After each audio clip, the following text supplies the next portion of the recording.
Thank you very much for the opportunity to speak to you here on this prominent conference in Cyprus. It's my first time to Cyprus, I have to say.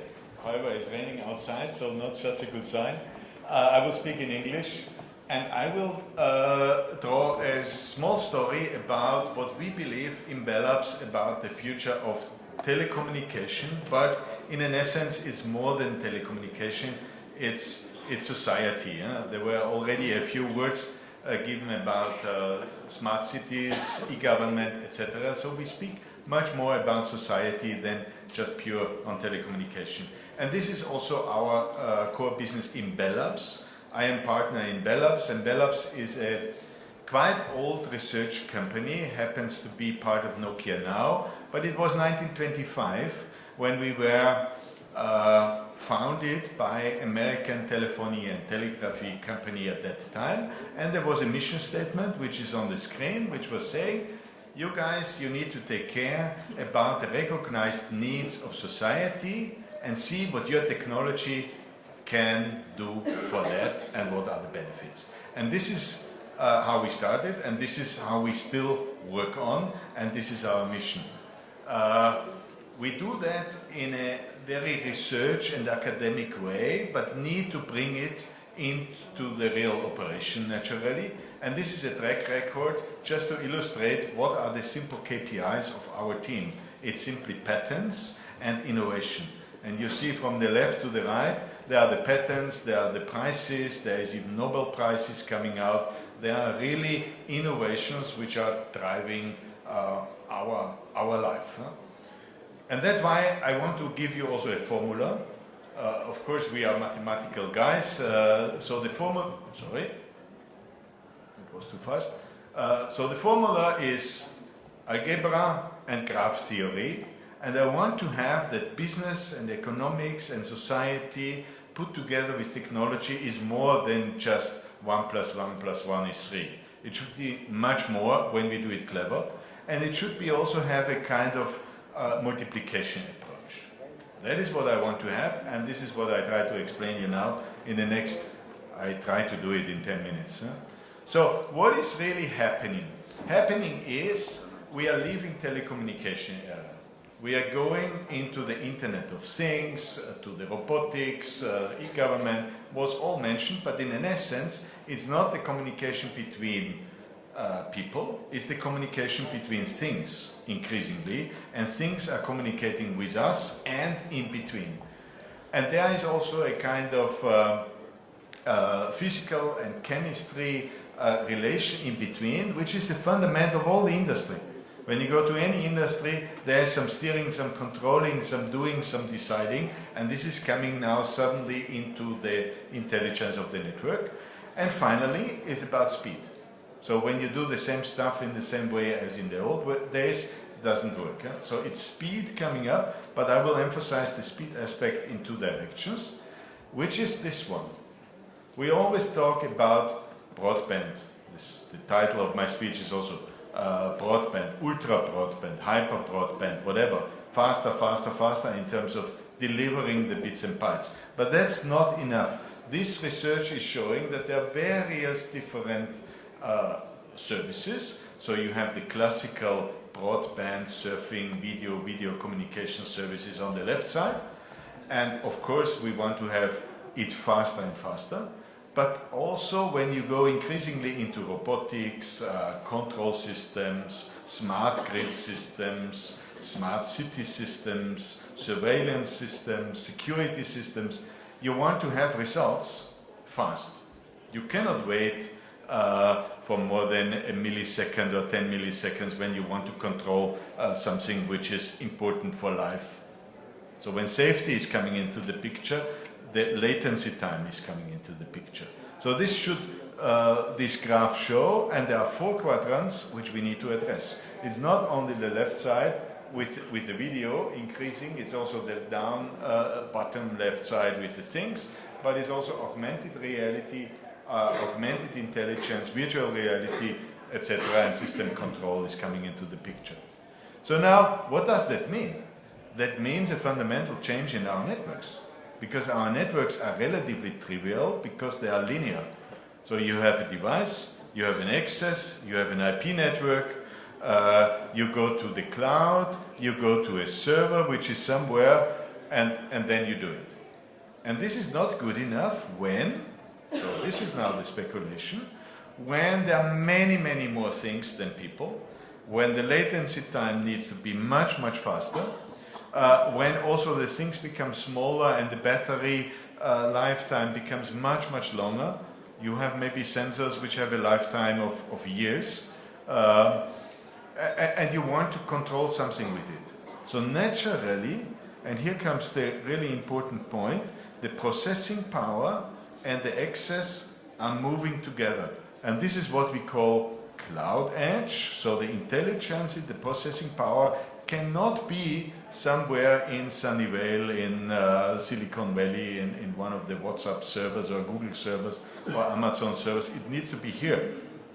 When you want to have a control thingy somewhere in Cyprus, in Nicosia, you need to have the processing power, also need here, for physical reasons. You cannot wait sending the information back and forth. So naturally, the network coming close together and the intelligence, the processing power is coming to the edge, to the access. And this is the fundamental vision we have developed and is embedded even, I jump over this one because you squeeze me in time. I directly go into this slide, which is a kind of blueprint of our Bell Labs Nokia view of the future. We are not yet there, nobody is yet there, but I want to highlight a few things and make it bigger in order to that you see it. Is there a thingy where you can, doesn't matter. So you have 8 value vectors. So, and I put out just a few. One is access. Access is always driven by huge investment, and you need to be clever in doing that. So the borderlines between fiber to the home, copper, wireless, 5G, WiPON is blurring. Whatever you can do, you do it.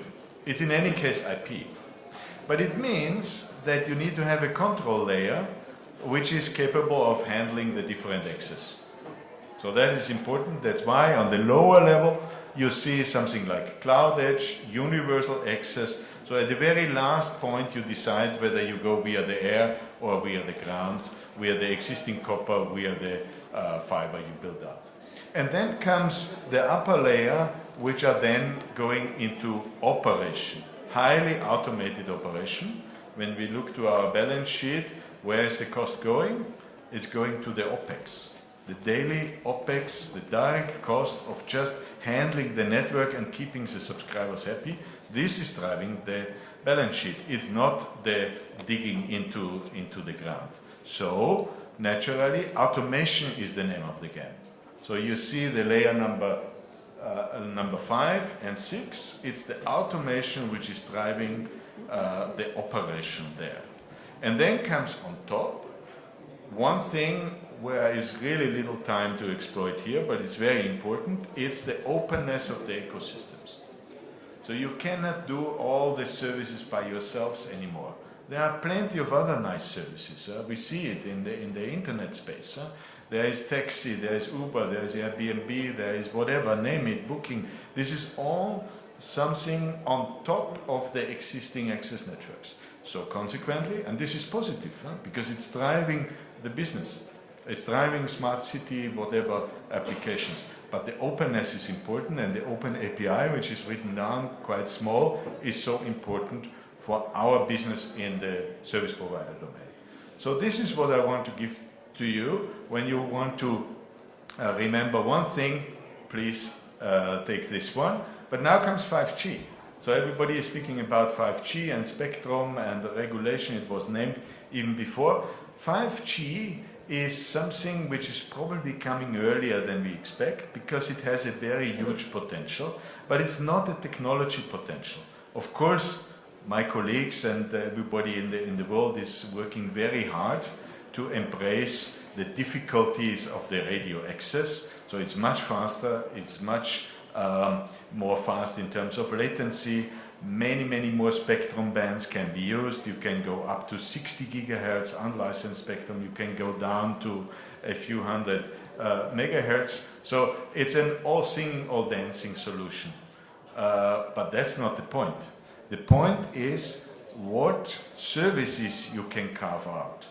And this is a usual marketing slide, but the real is in between. The real thing is a thing called network slicing. When somebody is building a network, like I have presented before, you can now, and this concept, you can now carve out end-to-end a network. We call it network slice. In an essence, it's a kind of MVNO type, but including quality of service, billing, latency time, bandwidth, and so on. So the entire feature set of this network, the entire end-to-end network, can be given in a virtualized way to somebody. Shall it be a smart city operator? Shall it be a gas company? Shall it be a taxi company? And the operator is sitting in the middle and getting the revenue because of these network slices. This is economically important. This is also important for the society, and it's important for the regulation because the spectrum reuse is much, much better. And here, and this is already the last slide I want to give to you, you have a few examples where in the network you can carve out the different applications, service provider per service provider. Of course, you feel it, you smell it. There is SDN NFV behind, because this can only be done when you have a highly virtualized end-to-end environment, and when you do the network function in a virtualized way. This is what the OTT operators are doing already since years, on top of all the physical networks, and this is what now the telecom industry is starting to do. And in order to solve the formula, our belief is quite straightforward. If we take this speed in latency, if we take these trillions of devices, if we take the bandwidth, there should be a huge business potential. It's only only in brackets, it is the question how to put the things together and make something meaningful out of it. And when you do that, and you look even in the industry, in the robotics, in the automation, then you have this multiplication effect, which is the basis of the graph theory, which I show on the right side. You have plenty of processes in the industry, many more applications, and many more use cases, meaning contexts. This is the notion of contextualized operation, what we believe in. Yeah, I hope I could give you a little bit of a view how we are thinking and how we are driving our own company, but also the industry in this new business domain. Thank you.